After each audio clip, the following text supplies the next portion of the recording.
yang beranggotakan saya Kayla Mediana NPM 19, saya Cicilis Dania dengan NPM 10, saya Aliza Putri dengan NPM 17, saya Puja dengan NPM 27. Di sini kami akan membahas ketepatan dalam menganalisis daya tarik interpersonal.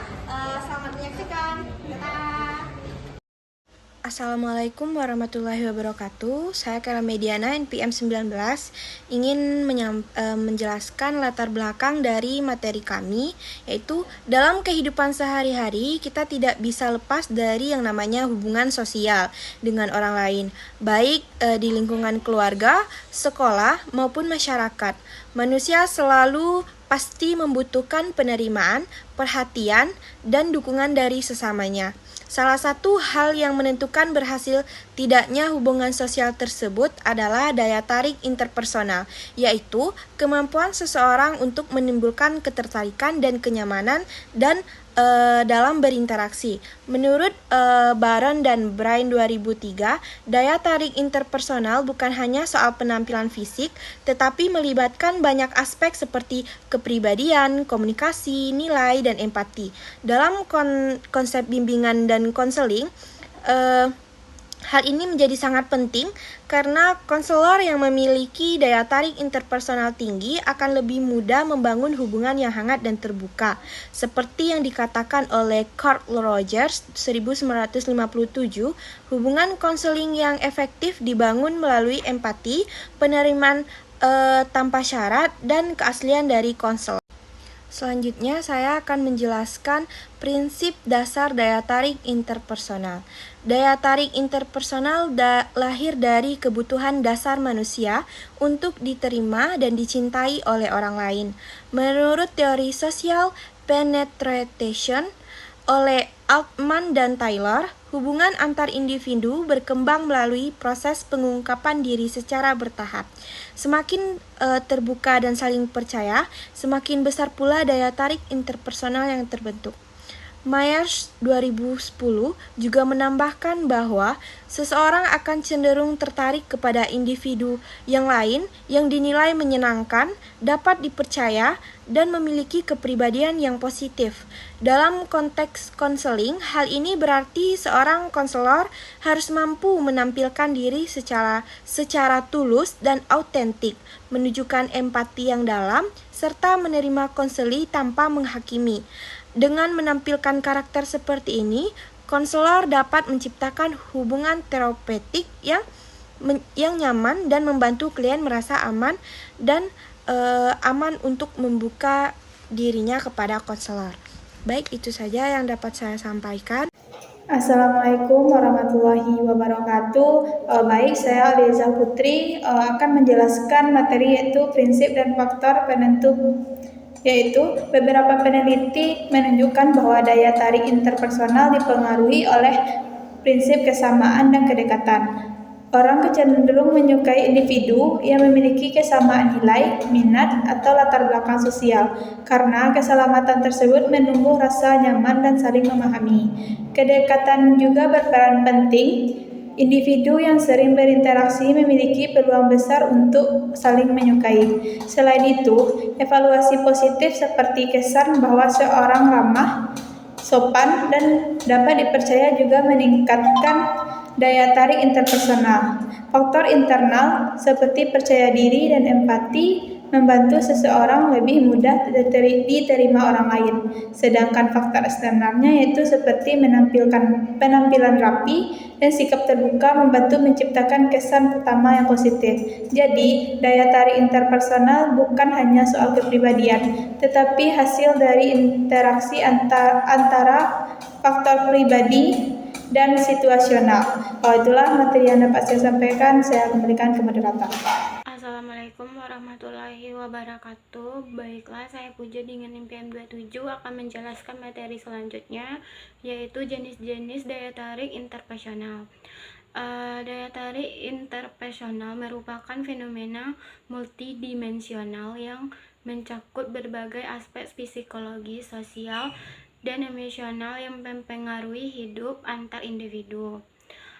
Para ahli psikologi sosial seperti Birne 1997 dan Bahron mengklasifikasikan daya tarik interpersonal ke dalam beberapa jenis berdasarkan dimensi yang mendasarinya, yaitu daya tarik fisik, daya tarik sosial, daya tarik tugas atau kompetensi, serta daya tarik personal atau emosional. Masing-masing jenis memiliki karakteristik yang berbeda namun saling berkaitan dalam membentuk hubungan interpersonal yang efektif dan bermakna. Penjelasannya, yang pertama, daya tarik fisik. Daya tarik fisik adalah bentuk ketertarikan yang paling awal muncul dalam interaksi sosial. Hal ini berkaitan dengan penilaian terhadap penampilan luar seseorang seperti wajah, tubuh, gaya berpakaian, atau ekspresi nonverbal yang dianggap menarik. Yang kedua, daya tarik sosial.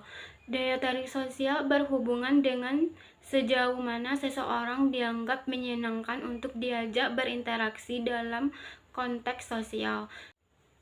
3. Daya tarik tugas atau kompetensi. Jenis daya tarik interpersonal berikutnya adalah daya tarik tugas atau kompetensi. Birne 1997 menjelaskan bahwa daya tarik ini timbul karena seseorang dianggap cakap, berkompeten dan mampu melaksanakan tugas dengan baik dalam dunia profesional, termasuk dalam konteks konseling.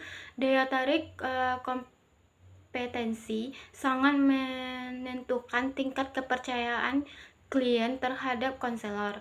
Konselih akan lebih mudah terbuka kepada konselor yang dinilai memiliki kemampuan profesional, wawasan luas, dan penguasaan teknik-teknik konseling yang baik. Yang terakhir, daya tarik personal atau emosional. Daya tarik personal atau emosional menuju pada perasaan, kedekatan, dan ketertarikan emosional yang timbul dalam hubungan antar individu. Menurut Hidi 1997, hubungan interpersonal yang kuat selalu melibatkan unsur afeksi, keintiman emosional, dan rasa saling percaya. Dalam konteks konseling, daya tarik emosional dapat muncul ketika konselor mampu menunjukkan empati mendalam, perhatian tulus, serta sikap menerima tanpa syarat.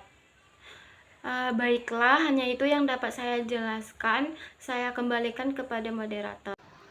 Baiklah, saya Cici Lisdania dengan NPM 2302060010 akan menjelaskan tentang implikasi daya tarik interpersonal dalam layanan bimbingan dan konseling. Implikasi terhadap layanan bimbingan dan konseling yaitu daya tarik interpersonal sangat berperan dalam seluruh jenis layanan BK. Contohnya dalam layanan orientasi, konselor yang ramah akan menciptakan kesan yang positif sehingga siswa tidak takut atau canggung datang ke ruangan BK.